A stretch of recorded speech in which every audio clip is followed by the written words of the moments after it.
நல்லா இருக்கு. பட் என்ன, இது வந்து நம்மளோட கடமை. இந்தியாவில் வந்து நிற்குது பிரிட்ஜ் கூட்டு வந்து குட்டி முடிய தேவையில்லை.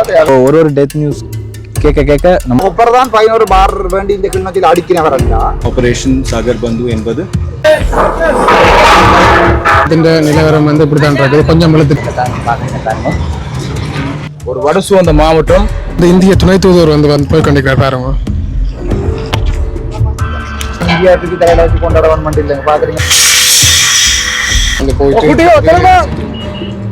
காப்போத்தல் நந்தினியா கண்டுபிடிச்சோன்னு படுக்கிறார்கள் தான் நாங்க. முதுகெலும்பு இல்லையோ எனக்கு நல்ல முதுகெலும்பு இருக்கடாப்பா. எனக்கு வந்து மேலே பிரதேசமா இருக்கு. நெல்லம் ஜனாதிபதியை பேசாதீங்க. பிரதேசமானது முல்லைத்தீவு மாவட்டம். தாய் தமிழ் உறவுகளுக்கு வணக்கம். நாங்கள் இப்ப நிற்கின்ற போது வந்து கிளிநொச்சி, உங்களுக்கு தெரியும், இந்த கிளிநொச்சி கண்டவாள பிரதேசத்துல இந்த பால வேலை வந்து இப்படி நடந்து கொண்டிருக்குன்னு சொல்லி நீங்க முதல் காணொலியில வந்து பார்த்திருப்பீங்க. அந்த வேலையெல்லாம் வந்து அவ்வளவு வேகமா வந்து நடந்து கொண்டிருக்குது. பழைய பாலம் வந்து எல்லாம் இழுத்து வெளியில எடுத்திருக்கணும்னு நினைக்கிறேன். வாகனுடைய காட்டன் எப்படி இருக்குன்னு சொல்லி. அதோட இந்த இடத்துக்கு வந்து டாக்டர் ராமன் அர்ச்சுனா அவர்கள் வந்து பல்வேறு விதமான கருத்துக்களையும் வந்து தெரிவிச்சிருந்தார். அதுவும் வந்து என்ன மாதிரியான விஷயம் பார்ப்போம். இப்ப பாருங்க, இந்தியன் ராணுவத்தை வந்து வந்து கொண்டிருக்கிறோம்.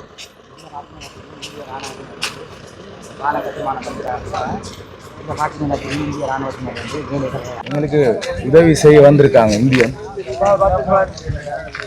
அவங்கள வரவேற்கும் வந்தமா தான் நாங்கள் நிற்கிறோம்.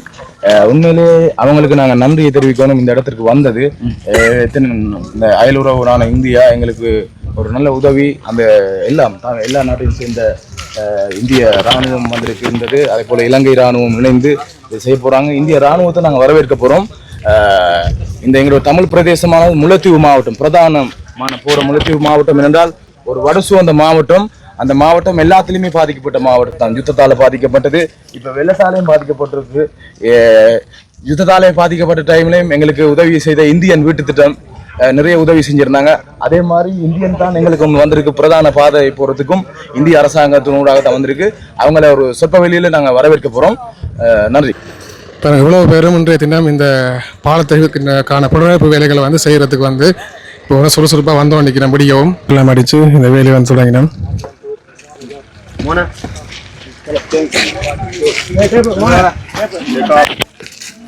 பாருங்க, இப்போ வந்து வேலையெல்லாம் வந்து இப்படி செய்யணும்னு சொல்லி இப்போ வந்து கையால் ஒரு பாலத்தை வந்து தூக்கி வந்து அடிக்கணும்.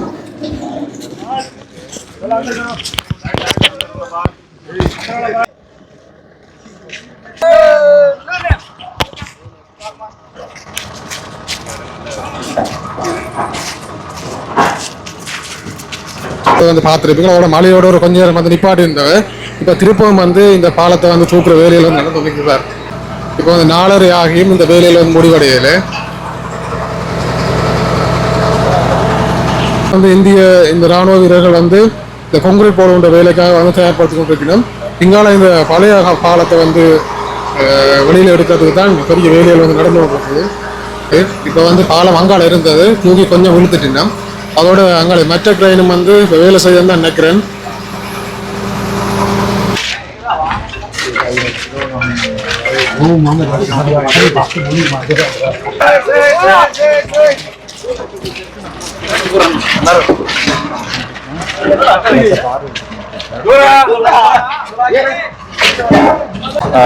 ராணுவ அதிகாரிகள் வந்து உங்களுக்கு சில விடயங்களை பகிர்ந்திருந்தவையே என்ன கதைக்க அங்கே இப்போ ஒரு பல விழுந்தான இருக்கு. அதை எங்களை ஸ்ரீலங்கா ஆர்மி வந்து அதை ரிமூவ் பண்ணி கொடுக்குதான். அதுக்கு பிறகு இந்தியன் ஆர்மி கொண்டு வந்து இந்த திருப்பி டிஸ்மேண்டில் பண்ணி வச்சிருக்கிற இந்த பாலத்தை திருப்பி அதில் ஃபிக்ஸ் பண்ணுறது நினைக்கிறேன். 2-3 நாளில் இது சரி பண்ணணும்னு சொன்னது கேட்டு நினைக்கிறேன் செல்லுமென்னு சொல்லி மற்றது செய்யணும்னு கேட்டோம். அந்த பாலத்தை எங்களோட ஸ்ரீலங்கா ஆர்மி ரிமூவ் பண்ணி கொடுக்க கொண்டு வந்த பாலத்தை எங்களோட இந்திய நாங்கள் போட்டு கொடுக்குறோம். இந்தியாவிலிருந்து வந்து இப்போ ராணுவம் செய்கிற பற்றி அதை நீங்கள் அதை எப்படி பற்றி பார்க்குறீங்க? இது அது வளமையாகவே எல்லா நாடும் செய்கிறது. எந்த ஒரு நாட்டிலையும் வந்து ஒரு இயற்கை அனர்த்தம் வந்துச்சுண்டா மற்ற நாடுகள் உதவி செய்கிறது. இது சாதாரணமான விஷயம்தான். ஆனால் இந்தியாங்கிற அயல் நாடு என்ற அடிப்படையில் உங்களுக்கு வந்து கூட உதவி செய்யணும், அவ்வளோதான். அது அந்த ஜியோ பொலிட்டிக்ஸை பார்த்தீங்கன்னா, புவியியல் சம்பந்தமான அரசியலை பார்த்தீங்கன்னா, இந்தியா பிரச்சனை செய்ய தவறிட்டுண்டா சைனாவோ அல்லது வேற ஒரு நாடோ பாகிஸ்தானோ வந்து இறங்கிடும். அதால இந்தியா கட்டணம் செய்துதான் ஆகணும். அது அதிலே கடமையும் வரும். இந்தியா தான் செய்யுது. அதுக்காக நான் இந்தியா தூக்கி தலையில வச்சு கொண்டாட வேணும் இல்லைங்க. பாக்குறீங்களா, வடக்கு கிழக்குல ஒரு மீன்பிடி போட் கூட ஓடு தமிழ்நாட்டு மீனவர்கள் வந்து அள்ளி கொண்டு போய் நம்ம எங்களோட கரை வேலைக்கும் வந்து ரோலரை போட்டு அழுத்திட்டு போகிறாங்க. அதனால் இது அதை செய்ய வேண்டிய கடமை தான். என்றால் இலங்கையை பொறுத்த வரைக்கும் இலங்கை வந்து ஒரு ரத்தினம் விளையிற பூமி. அதை இந்தியா அப்படின்னு தாங்கள் எடுத்து வச்சிருக்கத்தான் பார்த்தோம். இந்தியா வந்து இந்தியாவை வந்து நிற்குது பிரிட்ஜ் கூட்டு வந்து நாங்கள் குட்டி முடிய தேவையில்லை, அதை செய்யணும். அப்படி இல்லாட்டி வேற ஒரு நாடு போகுது, அமெரிக்காவோ பாகிஸ்தானோ இன்னொரு நாடு ரங்கிடு. அதை வந்து நிற்கணும். அதாவது இப்போ பொலிட்டிக்ஸ், ஜியோ பொலிட்டிக்ஸ் அவ்வளோ. அதுதான் நானும் கேட்ட வலிக்கிறேன். பலாலி விமானத்தில் கூட அமெரிக்கா அந்த ஒரு விமானம் வந்து தரையிறங்கிருக்கு. அதே மாதிரி கட்னாக ஏர்போர்ட் வந்துருக்குது. இதுக்கான அந்த உணர்வு பொதிகள் மற்றது நிவாரண பொதிகள் வந்து என்ன மாதிரியான செயல் திட்டங்கள் நடக்கும் எதிர்பார்க்குறீங்க? அரசாங்கம் அதை ஒன்றும் வெளிப்படையாக சொல்லிடு. இப்போ உதாரணத்துக்கு எந்த நாடு எத்தனை மெட்ரிக் டன் அரிசியை கொடுத்தது, இல்லை எந்த மெட்ரிக் டன்ல இத்தனை பாதிக்கப்பட்ட இடத்துக்கு போகிறேன்னு அரசாங்கம் தெளிவாக ஒரு இதெல்லாம் சொல்லியிருக்க வேணும். உதாரணம் எந்த நாடு எத்தனை பில்லியன் கொடுக்குது, நாங்கள் ரீபில்டிங் ஸ்ரீலங்காண்டு அதில் ஏதோ 800 மில்லியன் ருபீஸ் வந்திருக்காங்க. அந்த 800 மில்லியன் யாருக்கு எப்படி கொடுக்க போகிற மட்டும்னு சொல்லல. அதில் அது போய் கேட்குற அளவுக்கு மண்டபலமும் எங்கள்கிட்ட பாராளுமன்ற உறுப்பினர்கள்ட்ட இல்லை. அதுக்கு அந்த நுழைச்சும் இல்லை. இப்போ நாங்கள் அது பாராளுமன்ற கூடிய ஜனவரி 5ஆம் தேதி கூடிய தான் நாங்கள் அதை பார்க்கலாம். இந்த நாடு இவ்வளவு காசு இருந்தது, அதில் இவ்வளவு வடக்குகளை கொடுக்குறீங்களா இவ்வளவு. இப்போ நான் நினைக்கிறேன் என்றால் மத்திய நாட்டில் தமிழர் உட்பட என்னோட வடக்கரை ஜனதான்னு சொல்வார்கள். அதாவது வந்து எங்களோட தேயிலை தொழில் மக்கள் வந்து பாதி இருக்கிற இடங்கள் படுமோசமாக பாதிக்கப்பட்டிருக்கு. பொட்மலை, கம்போல போன்ற இடங்கள். ஸோ அவைக்கு வந்து முக்கியத்துவம் கொடுக்கணும்னு நான் எதிர்பார்க்கிறேன். ஆனால் பார்த்தீங்கன்னா இப்போ முல்லைத்தீவும் தான் முக்கியமாக வந்து மன்னாரும் முல்லைத்தீவும் படுமோசமாக பாதிக்கப்பட்டிருக்கு. ஸோ முன்னுரிமை வந்து அப்படியான டிஸ்ட்ரிக்ட்களுக்கு தான் கொடுக்கணும்னு நான் என்னுடைய இது. ஆனால் அதே நேரத்தில் பார்த்தீங்கன்னு சொன்னால் இப்போ இந்த யாழ்ப்பாணத்திற்கு பார்த்தீங்கன்னா சில இடங்கள் ஒவ்வொரு மலைக்கும் பாதிக்கப்படுற இடங்கள் இருக்குது. அதாவது கொடியானம் அல்லது வந்து இப்போ காக்கதீவு அல்லது வந்து இந்த கடற்கரையோட ஆண்டி இருக்கிற பிரதேசங்கள்லாம் கூட பாதிக்கப்பட்டது. ஸோ அவைக்குரிய பணங்களும் அதோட காசுகளும் போய் சேரணும், நிதியம் போய் சேரணும் மட்டும் அதில் ஊழல் இருக்கக்கூடாதுன்னு யோசிக்கிறேன். மற்ற நீங்கள் இந்த பாராளுமன்றத்தில் கழிச்சிருந்தீங்கள், அந்த நிதி வந்து அரசாங்கத்தால் வந்து அனுரகுமார் திசாநாயக் அவர்களால் வந்து ஒரு விதமான நிதிகள் ஒதுக்கி இருக்கு. அது சம்பந்தமாக கழிச்சிருந்தீங்க. அது சம்பந்தம் என்ன நினைக்கிறீங்க? நான் கேள்விப்பட்டேன்னா என்றால் 25,000 ரூபா ஒவ்வொரு மலையாள பாதிக்கப்பட்ட குடும்பத்துக்கு கொடுக்குறாங்க. இப்போ நான் போய் பார்த்தேன்னா கொடியாமத்தில் இருக்கிற குட்டி வீடு முழுக்க தண்ணிக்க போனால் அந்த சனத்துக்கும் 25,000 தான். யாழ்ப்பாணத்தில் நல்லூர் அடியில் வெள்ளம் போனாலும் 25,000ன்றதை நான் ஏற்றுக்கொள்கிறேன். ஏனென்றால் அதை சொல்கிறது ஈக்விட்டி ஈக்குவாலிட்டி என்று. அதாவது வந்து இப்போ ஒரு மதிலுக்கு மேலால் மச்சேறி பார்க்குறேன்டா கட்டையனுக்கும் ஒரே அளவு ஸ்டூல், நெட்டையனுக்கும் ஒரே அளவு ஸ்டூல் கொடுக்கல. கட்டையனுக்கு பெரிய ஸ்டூலை கொடுக்கணும், நெட்டையனுக்கு சின்ன ஒரு கல்லை வச்சாலே காணும் வட்டி மச்ச பார்க்குறான். அது மாதிரி கூட பாதிக்கப்பட்ட சனத்துக்கு கூட காசு கொடுக்கணும் மட்டும் நான் எதிர்பார்க்கிறேன். அதைத்தான் அந்த ஈக்விட்டி ஈக்குவாலிட்டி விளங்கம் பண்ணுறது இந்த வரைக்கும் விளங்கியிருக்கா. இந்த வீடியோ பார்த்த பிறகு விளங்கம் நினைக்கிறேன். என்ற அது கூட தெரியாது. ஏனென்றால் இப்போ சில உதாரணத்துக்கு கரையோர பிரதேசங்களில் இருக்கிற இந்த மீன்பிடி சமுதாயத்தை போய் பார்த்தீங்கன்னா குட்டி வீடு தான் இருக்கும், முழுக்க தண்ணிக்க போயிட்டு. ஸோ அதுக்கு நாங்கள் புது வீடு ஒன்று கட்டுறதுக்குரிய வழி ஒன்றை கொடுப்போம். அதைக்கும் 25,000 ரூபா கொடுத்து போட்டு நல்லூர் அடியில் இருக்கிற பெரிய பணக்காரர், பெரிய மேல் மாடி வீடு 4 மாடி வீட்டில் இருக்கிற கீழ் மாடியில் வாசலில் வரைக்கும் தண்ணி வந்ததுக்கு 25,000 ரூபா கொடுத்தா அது வந்து அந்த ஈக்விட்டின்ற இதே இல்லை. அது எல்லாருக்கும் ஈக்குவாலிட்டி. அப்படி ஈக்குவாலிட்டியாக கொடுக்கல. அது நான் நினைக்கிறேன் விளங்கமன்னுக்கு இந்த வீடியோ கூட விளங்க நினைக்கிறேன். பிள்ளை அடுத்த பாராளுமன்ற இதில் கதை பேப்பர்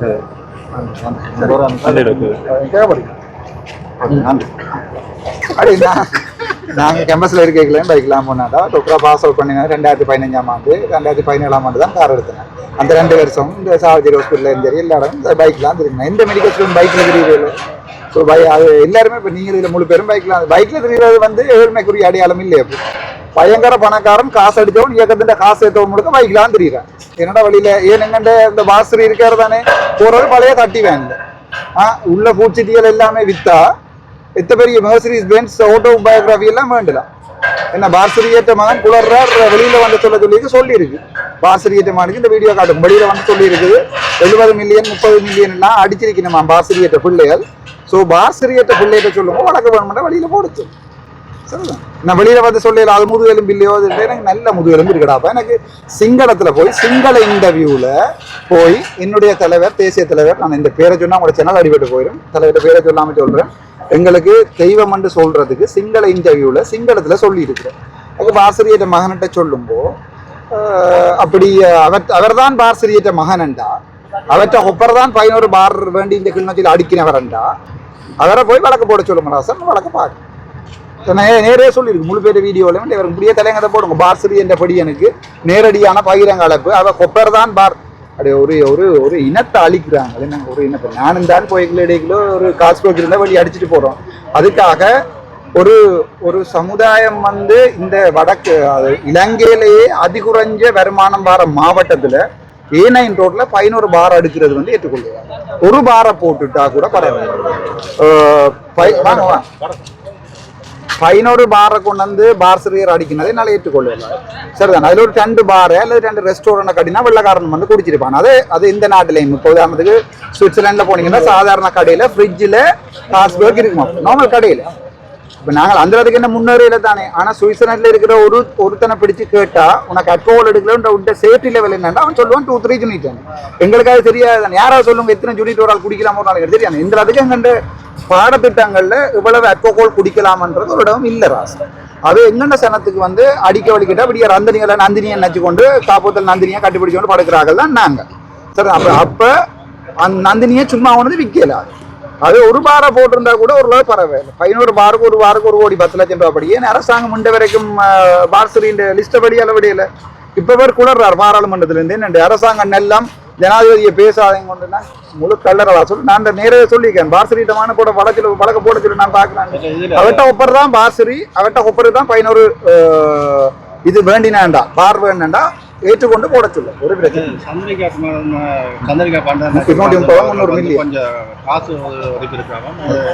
இல்ல அதை வந்து பண்டாரநாயக மெமோரியல் ஃபண்ட் அது இல்ல ட்ரில்லியன் கணக்கான காசு இருக்கு மில்லியன் இல்ல பில்லியன் இல்ல ட்ரில்லியன் அதுல கொஞ்சம் காசு ஒதுக்கினது வந்து எங்கள்கிட்ட அள்ளி கொண்டு போன நகையெல்லாம் கொஞ்சம் காசு சரிதானே அது இங்கே முள்ளிவாய்க்காலில் எங்கள்கிட்ட வைப்பகத்தில் இருந்த நகைகளை கொண்டே விற்று ஆளாளுக்கு பிரிச்சதுன்ற ஒரு வீதத்தை தான் கொடுத்துருக்காங்க இதுல குத்தி முறிய தேவையில்லை இப்படி சின்ன சின்ன அரசியல் அவ எனக்கு இருக்கிறதுக்கு வீடு இல்லையாண்டு படம் போட்ட ஞாபகம் இருக்கு அவங்களுக்கு சும்மா ஒருதாண்ட அரசியல் இப்படி கேவலமான அரசியல் எல்லாம் நாங்கள் கணக்கை பார்த்துட்டோம் அதில் அவன் 250 மில்லியன் கொடுத்தாலும் குத்தி முறிய வேண்டாம் இங்கே யாழ்ப்பாணத்தில் இருந்து அந்த நேரம் நாங்கள் இடமேந்து போனா பிறகு கேசிக்கலால் ஆமிக்காரன் கடத்தி கொண்டு போய் இப்பவும் போய் நீங்கள் தெற்கில் பாருங்க ஒவ்வொரு அந்த பழைய சாமான் விற்கிற கடையில் இப்பவும் கோயிலில் இருக்கிற தேருண்ட குதிரையிலாம் கோடிக்கணக்கான காசுல விற்கிறாங்க அதெல்லாம் இங்கே வடக்குல இருந்து கொண்டு போனாங்க நீங்கள் போய் பாருங்க அந்த விண்டேஜ் ஐட்டம்ஸ் சேல் இருக்கு பழைய சாமான் விற்கிற தளபாடங்கள் பழைய எங்கள்ட ரங்குப்பட்டி அதெல்லாம் உண்டு எங்கட வீட்டிலாம் ரங்குப்பட்டியெல்லாம் கிடந்தது அதெல்லாம் இப்போ 7-8 லட்சம் 10-20 லட்சம் எல்லாம் போகுது எல்லாம் அந்த நேரம் கொண்டே கேஸுக்களால கப்பலில் கொண்டே லங்கா முடித்த கப்பலில் கொண்டே சேர்த்த காசு தான் இந்த 300 மில்லியன் கொடுத்துருக்கு மற்றது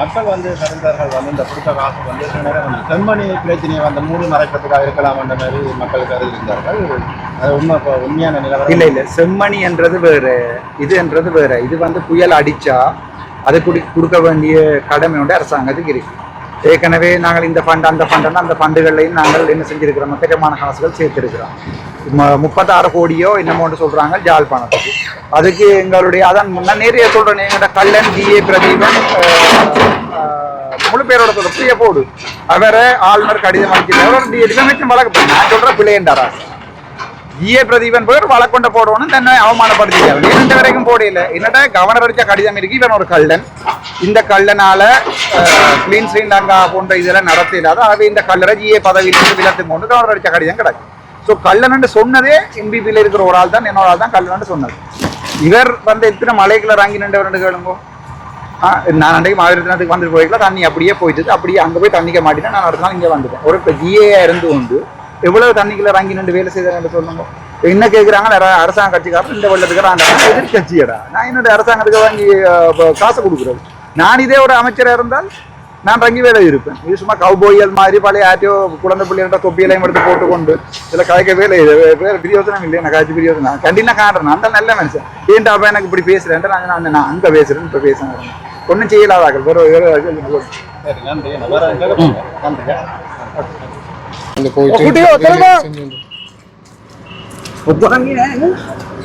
முதல் இருந்ததிலும் பார்க்க இப்போ கொஞ்சம் மேலே வந்துட்டுது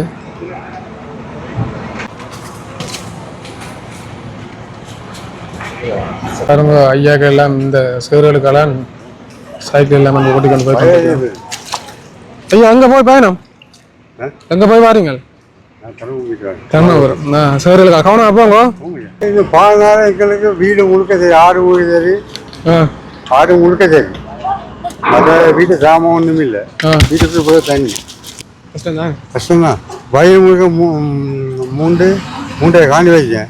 அதில் ஒரு 2.25 ஏக்கர் காணி சூப்பராக இல்லை 5 போச்சு. இப்படி இருக்கு இந்த மாதிரி. சரி கவனம் அப்போ அதுக்காக சரக்கு போடும். பஸ் வந்திருக்கு, அதால நிறைய பேர் வந்துருக்கணும்.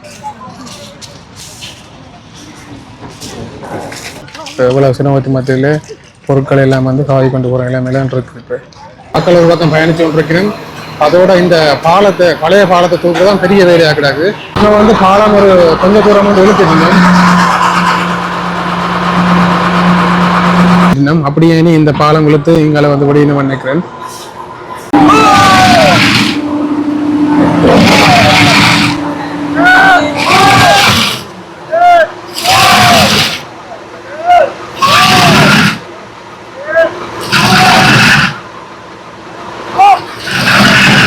இந்த நாங்கள் பயணிக்கின்ற இந்த டெம்பரரி பாதைகள் கூட இது கொஞ்சம் பாதுகாப்பு இல்லை அப்படின்னு சொல்லினோம்.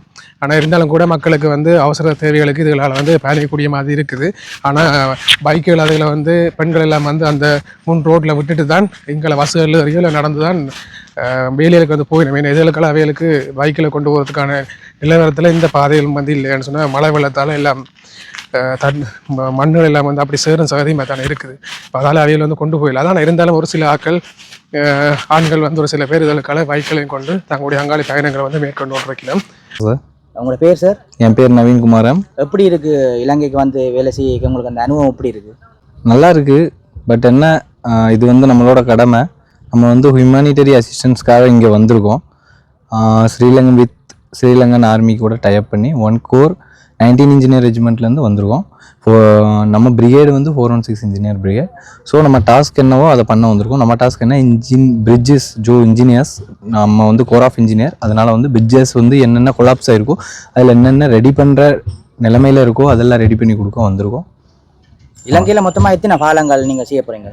அது இன்னும் ப்ரொப்போஸ் ஆகலை சார். இன்னும் ப்ரொப்போஸ் ஆன பிறகு நான் சொல்கிறேன். இப்போதைக்கு இந்த பாலம் எமர்ஜென்சி.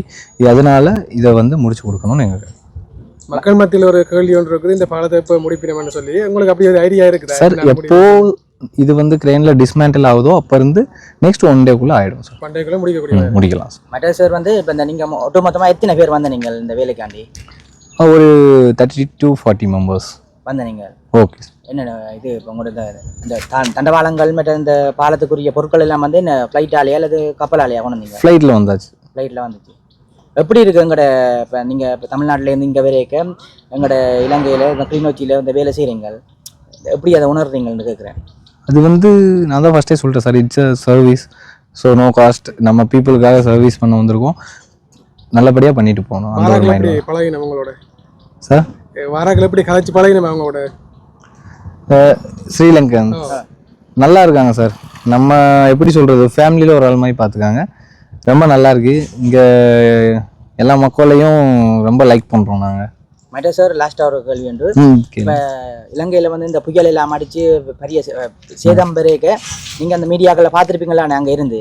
கண்டிப்பாக சார். எப்படி நீங்கள் அதை உணர்ந்தீங்க சார்? ரொம்ப கஷ்டமாக இருந்தது. ஏன்னா நம்ம நாடு மாதிரி தான் இலங்கை கூட. உங்களுக்கு தெரியும், நம்ம பக்கம்தான். ஒரு 29 கிலோமீட்டர்ஸ் தான் இல்லைங்க. ஸோ ரொம்ப ஃபீலிங்காக இருந்தது. நம்ம குடும்பத்திலேருந்து ஒரு ஆள் இப்போ ஒரு டெத் நியூஸ் கேட்க நம்ம குடும்பத்திலேருந்து ஒரு ஆள் போகிற மாதிரி ஒரு ஃபீலிங் இருந்தது. நமக்கு ஒரு சான்ஸ் கிடைக்காது அங்கே போய் நம்ம இது பண்ண ரெஸ்கியூ பண்ண நினச்சாச்சு. அதே மாதிரி கடவுள் நமக்கு இந்த ஒரு சான்ஸ் கொடுத்தாச்சு. ரொம்ப சந்தோஷமாக இருக்குது. இப்போது நான் இதை பண்ணி இன்னும் இந்த மாதிரி ஆகக்கூடாதுன்னு நான் கடவுளை ரொம்ப வேண்டிக்கிறேன். உங்களுக்கும் நன்றி சார். இந்த இடத்துக்கு எங்களோட இலங்கைக்கு இப்போ இந்தியாவிலேருந்து இந்த பாலங்கள் எல்லாம் செய்கிறதுக்கு உங்களுக்கும் எங்களோட நாட்டு மக்கள் சார்பாக நன்றியை தெரிவித்து. நன்றி சார். நன்றி. ஜெயின் சார். இந்த இவ்வளோ காய்ச்சி நாங்கள் உங்களோட ஊரை கேட்க மறந்துட்டோம். ஓகே. நான் என்னோட சொந்த ஊரும் தான். நான் பிறந்த ஊர் எல்லாமே அதுதான். தேனி, நம்ம தேனி மாவட்டம் கேள்விப்பட்டிருக்கீங்க. நல்ல ஒரு டிஸ்ட்ரிக்ட். மதுரை பக்கத்தில் இருக்குது தேனி மாவட்டம், தமிழ்நாடு டிஸ்ட்ரிக்ட். விவசாயத்துக்குரிய ஒரு இடம். நல்ல விவசாயம். எல்லாரும் கண்டிப்பாக பார்க்கக்கூடிய இடம். அந்த ஊர் எனக்கு ஒரு நல்ல ஒரு ஃபேவரட். ப்ளஸ் நான் பிறந்த ஊர், எனக்கு அது ஒரு பெருமை. எல்லா தேனி மக்களுக்கும் விசஸ். நிச்சயமா நிறைய தேனி மாவட்டத்தில் இருக்கிறார்கள் பார்ப்பாங்க. அப்படியே நம்ம ஊர்ல இருந்து ஸ்ரீலங்காவுக்கு போய் இப்படி உதவி செய்கிறாங்கன்னு சொல்லி உங்களையும் பார்ப்பாங்க. சார், எனக்கு ரொம்ப பெருமையாக இருக்குது. ஏன்னா என் ஊரில் இருந்துட்டு இந்த மாதிரி நான் ஒரு இது செயல் பண்ணும்போது என் ஊருக்காரங்களாம் என்னை ப்ரௌடு தான் ஃபீல் பண்ணுவாங்க. கண்டிப்பாக. அந்த ப்ரௌடுக்காக நான் கண்டிப்பாக ஒர்க் பண்ணி தான் ஆவேன். மற்றது சார் கிளிநொச்சி மாவட்டத்தினுடைய அரசாங்க அதிபர் வந்து இந்த பாலத்தை வந்து பார்த்து கொண்டிருக்கிறார். நீங்கள் அதைத்தான் இப்போ பார்க்குறீங்க காணொலியில். ஐயா வந்து பேத்திக்கு வந்து இந்த பாலத்தை உழைஞ்ச பாலத்தை வந்து காட்டுறதுக்கு வந்திருக்கிறார். வணக்கம் ஐயா. சரி, இது என்ன மாதிரி சொன்னால் இது 2003 2002 படுவா தெரியல. அந்த பாலம் கட்டினது 2004. அதில் ஒரு முதல் கிடக்கு அது படுவா எனக்கு ஆண்டு மாதம் தான் தெரியும். இது அதுக்கு முன்னே கட்டினது முதல் இது கழுத்து இன்னொன்று கிடக்காங்க. அது கட்ட ஊரில் இல்லை. அந்த பாலம் இருக்கல்லோ, அந்த பாலம் என்ற வயதில் ஒரு 15-20 வரைக்கும் அங்கட மீன் பிடிக்கிற படகு அது வச்சு தான் ஜனத்தை ஏற்றி ஃப்ரீயாச்சது நாங்கள். இந்த பாலத்தால் போனால் அந்த பாலம் இருக்கல்லோ, இப்படி வெள்ளம் வந்த உடனே சைட்டாலையோட எடுத்து இப்படி வயலுக்கார போயிட்டு தான் ஜனத்தை பிரியாணம் செய்து நாங்கள் அங்கால. 2005 அந்த பிரியாணம் இல்லை. அப்போ நாங்கள் வந்து காது பண்ணுறோம் இல்லை. இதுக்கு மீனவர் சங்கம் வந்து இருக்கிறோம். நாங்கள் மீனவர் சங்கம் தான். அப்போ அந்த படகுல கொண்டு வச்சு ஓடி எங்களை சங்கம் திருமங்களை சாப்பாடு காது பண்ணுறதுல ஃப்ரீயாக செய்கிறது. அதுக்கெல்லாம் இது ஒரு எண்ணம் ஒரு பவரில் என்ன தருவார். தர வேண்டிய நேரம் எல்லா நேரம் தர அந்த பாலத்துக்காக நாங்கள் வேண்டாம் ஐயா. இப்போ இந்த பாலம் இடபாடு குளம் பாஞ்சதாலேயும் மழை பெய்வதாலேயும் வெள்ளம் வந்து தண்ணி அதிகமாக வந்ததால் இந்த பாலம் உடைஞ்சு கீழே இருந்துடுது. அது இப்போ ஒரு 15 நாள் நாங்கள் நினச்சது ஒரு கிழமை 14,000 வேலை முடியுமென்று சொல்லி இப்போ சாமானெல்லாம் வந்திருக்குதே தவிர இன்னும் கலட்டி முடிய இல்லை. இதில் பூட்டி முடிகிறனால் இத்தனை நாள் செல்லும் என்ன மாதிரியானு சொல்லி தெரியலை. இது ஒரு முக்கியமான பாதை. பரந்தன் முல்லைத்தீவு ரோடு இது மிக முக்கியமான பாதை. இப்போ ஜனம்லாம் பூங்காவனம் சந்தியால் போய் பண்டக்கச்சி போய் புளியப்பகுணை சந்தி வந்ததான் இந்த பாதை இப்போ மக்கள் பாவிக்கணும். அந்த பாதையில் எப்படி எங்களுக்கு இப்போ அந்த பாதையில் பயணிக்கக்கூடியமாக இருக்குதா? பாவிக்கலாம், ஆனால் இதே மாதிரி இருக்கா. அங்கேயும் சில பள்ளங்கள் புட்டிகள் சில இதுகள் இருக்கும். வேலையெல்லாம் வந்து எப்படி நடந்து கொண்டிருக்குன்னு சொல்லி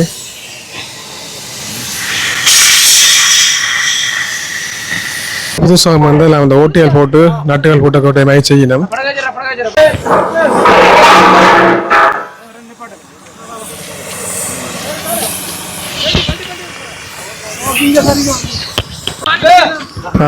வேலையில் வந்து எப்படி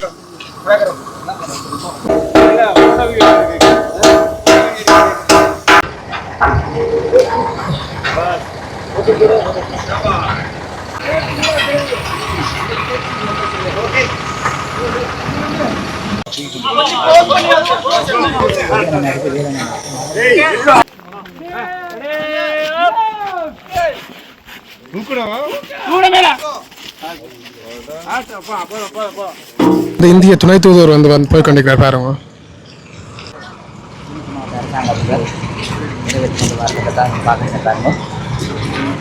துணை தூதுவர் வந்து வந்திருக்கால வந்து இன்னும் கொஞ்சம் பரபரப்பாக வந்து இந்த இடம் இருக்குன்னு சொல்லலாம். இலங்கையில் தித்வா சூறாவளியின் பிறகு பல்வேறு விதமான நடவடிக்கைகள் எடுக்கப்பட்டு வருகின்றன. உங்களுக்கு தெரியும், 28 நவம்பர் அன்று ஆரம்பிக்கப்பட்ட இந்த ஆபரேஷன் சாகர் பந்து நடவடிக்கையின் கீழ் இதுவரை 60 டன்னுக்கும் மேலான உதவிப் பொருட்கள் 2 கப்பல் ஊடாக முதலாவது கட்டமாக கொழும்பு துறைமுகத்திற்கும் இன்னொரு கப்பல் திருகோணமலை துறைமுகத்துக்கும் வந்து அடைந்தது. நேற்றைய தினம் தமிழ்நாடு மாநில அரசின் சார்பாகவும் தமிழ்நாடு மக்களின் சார்பாகவும் மேலும் இன்னொரு பகுதி உதவிப் பொருட்கள் இலங்கைக்கு வந்திருக்கின்றன. 300 டன்கள் கொழும்பு துறைமுகத்திற்கும் 700 டன்கள் நேற்று திருகோணமலைக்கும் வந்து அங்கிருந்து பாதிக்கப்பட்ட பல்வேறு பிரதேசங்கள் இலங்கையின் பல்வேறு மாகாணங்களுக்கு கொண்டு செல்லப்படுகின்றன. இந்த நடவடிக்கையின் கீழ் வெறுமனே உதவிப் பொருட்கள் மனிதாபிமான உதவிகள் மட்டுமல்லாமல் இந்தியாவிலிருந்து வருகை தந்திருக்கும் பல்வேறு துறைகளின் நிபுணர்கள், குறிப்பாக தேடல் மீட்பு சம்பந்தமான நடவடிக்கைகள், சுகாதார ஒத்துழைப்பு உடனடி சிகிச்சைக்கான ஒத்துழைப்புகள், அதே நேரம் உள்கட்டமைப்பு சம்பந்தமான நிவாரணங்கள், சாலைகள், பாலங்கள் போன்ற உள்கட்டமைப்பின் புனரமைப்பு சம்பந்தமான நடவடிக்கைகளும் முன் எடுத்துக்கின்றார்கள். அந்த வகையில் இங்கு A35 பாதையில் பெருந்தன் முல்லைத்தீவு இணைக்கும் இந்த பகுதியில் சில புனரமைப்பு சம்பந்தமான நடவடிக்கைகள் இந்தியாவிலிருந்து வருகை தந்திருக்கும் இந்திய ஆர்மியின் இன்ஜினியர் குழு வந்திருக்கின்றது. இது சம்பந்தமாக நேரடியாக காண இன்று வந்திருக்கின்றோம். இது மிக விரைவில் மக்கள் வழங்கப்படும் என நம்புகிறேன். இது மட்டும் இல்லாமல் குறிப்பாக கிளிநொச்சி மாவட்டத்திலும் வடக்கு மாகாணத்திலும் பல்வேறு உதவிகளும் புனரமைப்பு திட்டங்களும் வேலைகளும் தொடரும். இந்த ஆபரேஷன் சாகர் பந்து என்பது தொடர்ந்து பல்வேறு விதமான உதவிகள் இந்திய மக்களின் சார்பாக இலங்கை நாட்டு மக்களுக்கு வழங்குவதில் உறுதியாக இருக்கின்றோம். நன்றி. ஒருவேளை இன்றைய தினம் இந்த கண்டாவளை பிரதேசத்தினுடைய பாலத்தினுடைய வேலைகள் இவ்வளவுதான் நடந்திருக்குது. இல்லை உங்களை பார்த்துருப்பீங்க. முக்கியமான பிரச்சனை இதில் என்னன்னு சொல்லி இப்போ இது நாளைக்கு எப்படியும் தூக்கிடணும்னு நினைக்கிறேன். அதுக்கு பிறகு இந்த வேலைகள் எப்படி நடக்குன்னு சொல்லி நாங்கள் இன்னொரு காணொலியில் பார்ப்போம்.